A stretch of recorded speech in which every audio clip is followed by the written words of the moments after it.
ಮಂಜುಳಾ, ನನಗೆ ಕಾಡಿಗೆ ಕಟ್ಟಿ ಕಡಿಯಲು ಹೊತ್ತಾಗುತ್ತದೆ. ನಾನಿನ್ನು ಬರುವೆ. ಏನ್ರಿ, ಇವತ್ತೊಂದು ದಿನ ಹೋಗದಿದ್ರೆ ಚೆನ್ನಾಗಿರ್ತಿತ್ತು. ಯಾಕಂದ್ರೆ ನನಗೊಬ್ಬಳಿಗೆ ಬೇಜಾರಾಗುತ್ತೆ. ಅದಕ್ಕೆ ದಿನ ವೇಳೆಯೆಲ್ಲ ನಿನ್ನ ಅರಳಿದ ಮುಖಮಲ್ಲಿಗೆಯನ್ನು ನೋಡುತ್ತಾ ಕುಳಿತರೆ ಆಹಾರ ಬಟ್ಟೆಗಳೇನು ನಿನ್ನ ನೋಟದಿಂದ ಹುಟ್ಟುತ್ತವೆ. ಅಗೋ, ಸಂಜೆಯಾಗಲಿದೆ ಎಂದು ಸೂರ್ಯ ಪಶ್ಚಿಮಕ್ಕೆ ಜಾರುತ್ತಲಿದ್ದಾನೆ. ನಾನಿನ್ನು ಬರುವೆ. ಹಲೋ ಚಂದ್ರು, ಮನೆಯಲ್ಲಿ ಮಮತೆಯನ್ನು ಹುಡುಕದೆ ಅರಣ್ಯದಲ್ಲಿ ಆನಂದ ಕಾಣಲು ಬಂದಿರುವಿಯಾ? ಯಾರು? ನಾಗರಾಜರೇ, ನಮಸ್ಕಾರ. ಆ, ಕಾಡಿಗೆ ಕಟ್ಟಿಗೆ ಕಡಿಯಲು ಹೊರಟಿದ್ದೆ. ಅಷ್ಟರಲ್ಲಿ ಇವರು ಬಂದ ಕಾರಣ ನಿಲ್ಲಬೇಕಾಯಿತು.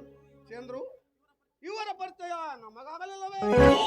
ಇವರು ಮಂಜುಳೆ ಎಂದು ನಮ್ಮೂರ ಶೆಟ್ಟಿಯ ಸಹೋದರಿ. ಸಂತೋಷ, ಬಹಳ ಸಂತೋಷ. ಸಟ್ಟರಿಗೊಬ್ಬ ಸುಂದರ ಸಹೋದರಿದ್ದಳೆಂದು ನಮಗೂ ಗೊತ್ತಿರಲಿಲ್ಲ. ಇಷ್ಟು ದಿನ ಪಟ್ಟಣದಲ್ಲಿ ಪದವಿ ಪರೀಕ್ಷೆಗೆಂದು ಅಭ್ಯಾಸ ಮಾಡುತ್ತಲಿದ್ದರು. ಮೊನ್ನೆ ತಾನೇ ಪರೀಕ್ಷೆಯನ್ನ ಮುಗಿಸಿಕೊಂಡು ಹಿಂತಿರುಗಿದ್ದಾರೆ. ಅದಿಲ್ಲ ನಾಗರಾಜ್, ತಾವೇನು ಈ ಅರಣ್ಯದ ಕಡೆಗೆ ಆಗಮಿಸಿದ್ದೀರಲ್ಲ? ಮನೆಯ ಕೆಲಸದಲ್ಲಿ ಮನಕ್ಕೆ ಬೇಜಾರವಾಗಿ ಬೇಟೆಯಾಡಲು ಈ ಅನುಪಮ ಅರಣ್ಯಕ್ಕೆ ಬರಬೇಕಾಗಿತ್ತು. ಸರಿ ನಾಗರಾಜ್, ನನಗೆ ಕಟ್ಟಿಗೆ ಕಡಿಯಲು ಹೊತ್ತಾಗುತ್ತದೆ. ನಾನಿನ್ನು ಹೋಗುವೆ. ಹೋಗಬಹುದು. ನಾನಿನ್ನು ಬರ್ಲೆ. ಮರೆಯದೇ ಬರಬೇಕು. ಬಾಯ್ ಬಾಯ್. ನಿಲ್ಲ ಮಂಜುಳಾ, ಅವನು ಹೋದೊಡನೆ ನೀವು ಹೊರಟು ಬಿಟ್ಟಿದ್ದೀರಲ್ಲ, ನನ್ನೊಡನೆ ಮಾತನಾಡಲು ನಿನಗೆ ಮನಸ್ಸಿಲ್ಲವೇ? ಹಾಗೇನಿಲ್ಲ ನಾಗರಾಜ, ನಾನು ಬಂದು ಬಹಳ ವೇಳೆ ಆಗಿತ್ತು, ಅದಕ್ಕಾಗಿ ಹೊರಟಿದ್ದೆ ಅಷ್ಟೇ. ಹೋಗುವಂತಿರೋ ಮಂಜುಳಾ, ಹೋಗುವುದಕ್ಕಿಂತ ಮೊದಲು ನಿಮ್ಮನ್ನು ನೋಡಿ ನನ್ನ ಮನಸ್ಸು ಪ್ರಶ್ನೆ ಒಂದು ಬಯಸಿತು.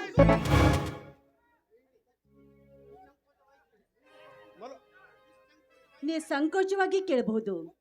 ಮುತ್ತ ಕೋಗಿಲೆ ಮರಿ ಕಾಗೆ ಗೂಡು ಸೇರಿದರು ಕೊನೆಯವರೆಗೂ ಅಲ್ಲಿಂದ ಉಳಿಯದಾಗಿತೆ. ಇಲ್ಲ ಮಾತು ಏನು? ಇಲ್ಲ, ಕಾಗಿಗೆ ನಿಜಾಂಶ ತಿಳಿದುಕೊಡಲೆ ಅದನ್ನ ತನ್ನ ಗೂಡಿನಿಂದ ಹೊರಗೆ ಹಾಕುತ್ತೆ. ಅಂತೆಯೇ ಆ ಚಂದ್ರನೆಂಬ ಕಾಗೆ ಕೋಗಿಲೆ ಅಂತಿರುವ ನಿಮ್ಮ ಶೀಲವನ್ನು ದುಷ್ಟತನದಿಂದ ಕೊಕ್ಕಿ ಕೊಕ್ಕಿ ಹೊರ ಕಷ್ಟರಲ್ಲಿ ನೀವೇ ಅಲ್ಲಿಂದ ಹೊರಗಾರು ಉತ್ತಮವಲ್ಲವೇ? ಹಾಗೇನಿಲ್ಲ ನಾಗರಾಜ. ಇದೇನು ನಾಗರಾಜ, ನನ್ನ ಚಂದ್ರು ಕಾಗೆ ಅಂತವನ ಅಲ್ಲ, ನನ್ನ ಚಂದ್ರು ಕೋಗಿಲೆ ಅಂತವನು. ಅಂತೆ ಅವನ ಪ್ರೇಮದ ಗೀತೆಯನ್ನು ಕೂಗಿದ್ದು, ನಾನು ಕೂಡ ಕೋಗಿಲಾಗಿ ಅವನ ಹೃದಯದ ಗೂಡನ್ನು ಸೇರಿದ್ದು. ಮಂಜುಳಾ, ನೀನೆಷ್ಟೇ ವಿದ್ಯೆ ಕಲಿತರು ಬುದ್ಧಿ ನೋಡು ನಿನಗೆ. ಚಂದ್ರು ಹೊರ ನೋಡಲಿಕ್ಕೆ ಕೋಗಿಲೆಂತಿರಬಹುದು, ಆದರೆ ಅವನ ಕೆಟ್ಟ ಗುಣ ಕಾಗೆ ಸ್ವರದಷ್ಟೇ ವಿಕಾರ. ನಾನೇ ನನ್ನ ಕಣ್ಣಾರ ಅವನ ಕೆಟ್ಟ ವೃತ್ತಿಗಳು ಎಷ್ಟೋ ಬೇರೆ ನೋಡಿದ್ದೇನೆ. ಇಲ್ಲ ಇಲ್ಲ ಇಲ್ಲ, ನನ್ನ ಚಂದ್ರು ಬಿಳಿ ಹಾಲಿನಷ್ಟೇ ಪರಿಶುದ್ಧ. ಮಂಜುಳಾ, ಬೆಳಗಿದ್ದಿದ್ದು ಹಾಲೆಂದು ನಂಬಿದರೆ ಬೆಳಗಾವಷ್ಟರಲ್ಲಿ ಈ ನಿನ್ನ ಸೌಂದರ್ಯ ಸರಿ ಸೂರ್ಯಗೊಂಡಿತು ಎತ್ತರ. ಬಂಗಾರದಲ್ಲಿ ಕಸರುಂಟೆ, ಬಡವರಲ್ಲಿ ಮೋಸ ಉಂಟೆ. ಮೋಸ ವಂಚನೆಂಬುದು ಶ್ರೀಮಂತರ ಗುತ್ತಿಗೆಯೇನಲ್ಲ. ನಾನೇನೋ ಇದ್ದಿದ್ದಲ್ಲ ಹೇಳಿ ಸಕಾಲದಲ್ಲಿ ಎಚ್ಚರಿಸುವೆ. ಬೇಕಾದರೆ ನಿಮಗೆ ಸಾಕ್ಷಿ ಕೂಡ ಒದಗಿಸಿಕೊಡುವೆ. ಸಾಧ್ಯವೇ ಇಲ್ಲ, ನನ್ನ ಚಂದ್ರು ಅಂತವನಲ್ಲ. ನನ್ನ ಚಂದ್ರು ಚಂದ್ರನಷ್ಟೇ ನಿರ್ಮಲ ಅವನು. ಆ ನಿರ್ಮಲ ಚಂದ್ರನಲ್ಲೂ ಕಪ್ಪು ಕಲೆಗಳ ನಿಧಿಯಮದನ್ನು ಹರಿಯಲಾರೆ ಮಂಜುಳಾ. ಏನೇ ಆದ್ರೂ ನಾನು ಈ ವಿಷಯನ ನಂಬಲಾರೆ.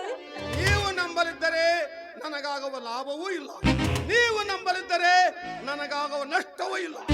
ಏನೋ ಮುತ್ತ ವಿದ್ಯಾವಂತಳು ಮೋಸ ಹೋಗಬಾರದೆಂದು ಇದ್ದ ವಿಷಯನ್ನು ತಿಳಿಸಿದೆ. ಇದರ ಮೇಲೆ ನಿಮ್ಮಿಷ್ಟ. ಕ್ಷಮಿಸಿ ನಾಗರಾಜ್, ನನಗೆ ಯಾಕೋ ತುಂಬಾ ತಲೆ ಬಿಸಿ ಆಗ್ತಾ ಇದೆ. ನಾನು ಮನೆಗೆ ಹೋಗ್ತೀನಿ, ನೀವು ಬರುವ್ರಾ? ಬರಲಾಗಬದಿಲ್ಲ. ಇನ್ನು ನಾನು ಭೇದ ಆಡುವುದೇ ಮುಗಿದಿಲ್ಲ. ಯಾಕೆ ಇಂದು ಯಾವ ಬೇಟೆ ಸಿಕ್ಕಿಲ್ವೇನು? ಇಂದು ಇಲ್ಲೇ ಸಮೀಪದಲ್ಲಿ ಸುಂದರವಾದ ಜಿಂಕೆಯನ್ನು ಕಂಡೆ. ಆ ಜಿಂಕೆಯನ್ನು ಕಂಡು ನನ್ನ ಕೋವೆಯನ್ನು ಕೈ ಎತ್ತಿಕೊಂಡು ಗುಂಡಾಡಷ್ಟರಲ್ಲಿ ಆ ಜಿಂಕೆ ಕಿರುಕನೊಬ್ಬ ಮುರುಕು ಬಾಣಕ್ಕೆ ಸಿಲುಕಿತು. ಅವನಿಂದ ಬಿಡಿಸಿಕೊಂಡು ಉಪಚರಿಸಿ ಹಾಕಿದ್ದೇನೆ. ನೋಡೋಣ, ಬದುಕಿದರೆ ಅದರೊಡನೆ ಚೆಲ್ಲಾಟ, ಸೊತ್ತರೆ ಅದರ ದೇಹದ ಮಾರಾಟ. ಸರಿ, ನೀವು ಉಪಚರಿಸಿ, ನಾನು ಹೋಗಿ ಬರ್ತೀನಿ. ಬಾಯ್.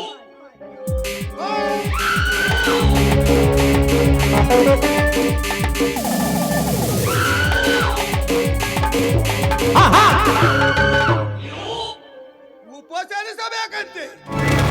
ಈ ನನ್ನ ನುಡಿಗಳಿಗೆ ಈ ಹೆಣ್ಣು ಜಿಂಕೆ ಯಾವ ಕ್ಷಣದಲ್ಲಿ ಚಂದ್ರ ಪ್ರೇಮ ಪರಿಸಿದ್ದವನು ಸಂದಾಯಿತ ಆಗಲೇ ನನ್ನ ಮರಳು ಮಾತಿನಿಂದ ಉಪಚಾರ ಪಟ್ಟಂತೆ ಇಷ್ಟನ್ನು ತಿಳಿದ ಸನ್ನಿಯ ಸಹೋದರಿ ನಿಜವಾಗಲು ಸೌಂದರ್ಯದಲ್ಲಿ ಇವಳನ್ನು ಕಂಡೊಡನೆ ನನ್ನ ಕಾಮದ ಮಿಡಿನಾಗರ ನನ್ನನ್ನು ತಲೆ ಎತ್ತಿ ಆಡಿಸುತ್ತದೆ. ನಾನು ಮನಸ್ಸು ಮಾಡಿದರೆ ಇಂದ್ರನ ಅಮರಾವತಿ ಅರಗೆಯರಾದ ತಂದೆ ಊರ್ವಶಿ ನೇಣಿಗೆ ಒಂದು ನಾಟ್ಯವಾಡುವಾಗ ಈ ಮತಿ ಇಲ್ಲದ ಹೆಣ್ಣು ನನ್ನ ಕೋವಿಗೆ ಸಿಲುಕಲಾರಳೆ. ಈ ಮಂಜುಳ